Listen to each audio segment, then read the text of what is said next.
নাও কি বানিয়েছি দেখো। কি বানিয়েছো? দই কাবলি। দই দিয়ে কাতলা ছোলা? কাতলা ছোলা, কাবলি ছোলা। দই দিয়ে কাবলি ছোলা? হ্যাঁ, কেমন লাগছে? ভালো, ভালো টেস্ট হয়েছে। বলো তাহলে কীভাবে দই দিয়ে কাতলা ছোলা না না কাবলি ছোলাটা কীভাবে বানালাম সেটাই তোমাদের সাথে শেয়ার করি।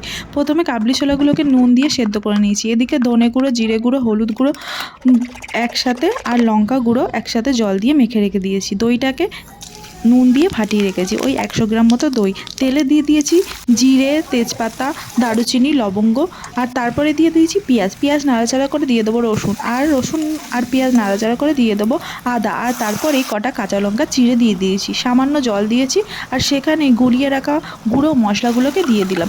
এরপরেই ওই যে দইটাকে নুন দিয়ে ফাটিয়ে রেখেছিলাম সেটা দেবো। নাড়াচাড়া করেই সেদ্ধ করে রাখা কাবলি ছোলাগুলোকে দিয়ে আবারও ভালো করে কষিয়ে নিয়ে দিয়ে দেবো একটু টমেটো সস। টমেটো অ্যাভেলেবেল থাকলে সস দিতে হবে না। আর তারপরে সামান্য একটু চিনি, গরম মশলা, গোলমরিচ গুঁড়ো আর দিয়ে দেবো লাস্টে ঘি। তারপরেই নামিয়ে নেবো আমাদের এই দই কাবলি ছোলা।